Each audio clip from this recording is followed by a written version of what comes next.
আমার ভাইরা, রাসূলুল্লাহ সাল্লাল্লাহু আলাইহি ওয়াসাল্লাম হযরত হামজা রাদিয়াল্লাহু তাআলা আনহুর লাশের অনুসন্ধানে বেরিয়ে পড়লেন। বাদনুল ওয়াদিতে তার বিকৃতি লাশ পাওয়া গেল। লাশটি ছিল নাক কান কাটা, বুক পেট ছেঁড়া। এই হৃদয় বিদারক মর্মান্তিক দৃশ্য দেখে আমার রাসূল মন অত বিহব্বল হয়ে পড়লেন এবং বললেন, আপনার উপর আল্লাহর রহম হোক। আমি যতদূর জানি আপনি অত্যন্ত পরোপকারী, আত্মীয় স্বজনদের সহায়ক ছিলেন। সফিয়া, দুঃখ শোক বহুগুণ বেড়ে যাওয়া আশঙ্কা না থাকলে আমি আপনাকে এভাবেই রেখে যেতাম, যাতে পশু পাখিরা আপনাকে খেয়ে ফেলত এবং কিয়ামতের দিন আপনি তাদের পেট থেকে বেরিয়ে আসতেন। তারপর সেখানেই দাঁড়িয়ে বললেন, আল্লাহর কসম, আল্লাহ যদি আমাকে কাফেরদের উপর বিজয় দান করে তবে আপনার প্রতিশোধ নিতে ৭০ জন কাফেরকে হত্যার পর লাশ বিকৃতি করব। কথা বলার পর তিনি ওই জায়গা থেকে সরে যাওয়ার আগেই আল্লাহ রাব্বুল আলামিন সূরা নাহলের ১২৬ থেকে ২৮ নম্বর আয়াত আল্লাহ তাআলা এই আয়াতটুকু নাযিল করে দিয়েছে, তোমরা যদি প্রতিশোধ নিতে চাও তবে ততটুকুই প্রতিশোধ নাও যতটুকু তোমাদেরকে কষ্ট দেওয়া হয়েছে, আর যদি ধৈর্য ধারণ করো তবে সেটা ধৈর্যকারী যারা ধৈর্য ধারণ করবে তাদের জন্য হলো উত্তম। তুমি ধৈর্য ধারণ করো, তোমার ধৈর্য ধারণ কেবল আল্লাহর অনুগ্রহ অনুপ্রেরণাই অবদান। তাদের নিয়ে তুমি উদ্বিগ্ন হয় না এবং তাদের চক্রান্ত তুমি হতোদ্যম হয় না। নিশ্চয় যারা আল্লাহ তাআলাকে ভয় করে, যারা সৎ কর্মশীল, আল্লাহ রাব্বুল আলামিন তাদের সাথে আছে। তিনি ততক্ষণ ধৈর্য ধারণের সংকল্প গ্রহণ করলেন, তিনি ধৈর্য ধারণের ইচ্ছা গ্রহণ করলেন, কসমের কাফফারা দিয়ে দিলেন এবং যে সিদ্ধান্ত নিয়েছিলেন তা বাতিল করে দিলেন। হযরত জাবির রাদিয়াল্লাহু তাআলা আনহু বর্ণনা করেন, আল্লাহ রাসূল সাল্লাল্লাহু আলাইহি ওয়াসাল্লাম হযরত হামজা রাদিয়াল্লাহু তাআলা আনহুর লাশ দেখে কাঁদতে কাঁদতে ব্যাকুল হয়ে গেলেন, দিশেহারা হয়ে পড়লেন এবং বলেছিলেন, কিয়ামতের দিন আল্লাহর নিকট হামজাই শহীদদের সর্দার। হাকিম ও ইমাম জাহাবি হাদিসে বিশুদ্ধ বলে রায় দিয়েছেন। হযরত আলী রাদিয়াল্লাহু তাআলা আনহু থেকে একটি হাদিস বর্ণিত আছে যে রাসূলুল্লাহ সাল্লাল্লাহু আলাইহি সাল্লাম বলেছেন, আব্দুল মুত্তালিবের ছেলে হামজা শহীদদের সর্দার।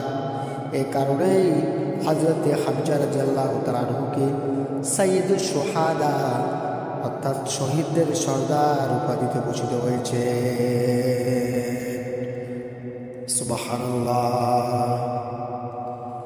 ইসলামের ভিতরে শহীদদের মর্যাদা আল্লাহ রাব্বুল আলামিন অনেক সুন্দর দিয়েছেন এবং শহীদদেরকে আল্লাহ তাআলা আল্লাহর জান্নাতে প্রবেশ করাবেন। শহীদদের জন্য জান্নাতের ভিতরে স্পেশালভাবে তাদের জন্য নাজ নিয়ামত থাকবে। শুধু তাই নয়, আব্দুল্লাহ ইবনে জাহাশ রাদিয়াল্লাহু তাআলা আনহু শাহাদাত বরণ করেছে। উহুদের যুদ্ধে হযরত আব্দুল্লাহ ইবনে জাহাশ রাদিয়াল্লাহু তাআলা আনহু শহীদ হয়ে যান।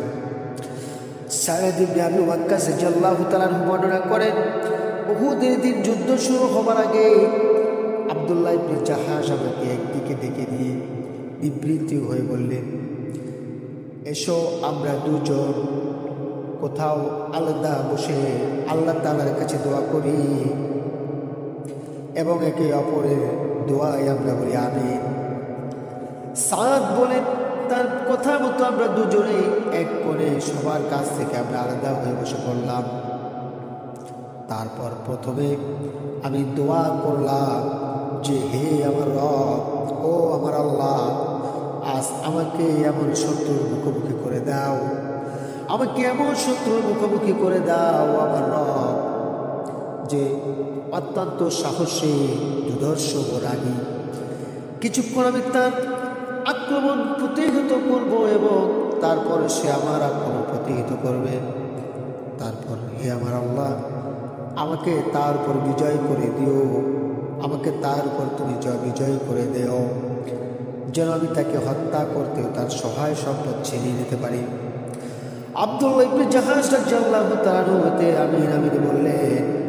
এরপর আব্দুল্লাহ ইবনে জাহাজ এমনভাবে দোয়া করলেন, হে আল্লাহ, আজ আমাকে এমন শত্রু সমীক্ষণ করে দিও যে অত্যন্ত শক্তিশালী ও রাগী হবে। একমাত্র তোমার সন্তুষ্টির উদ্দেশ্যে তার সাথে লড়াই করব এবং অবশেষে সে আমি তাকে হত্যা করবে।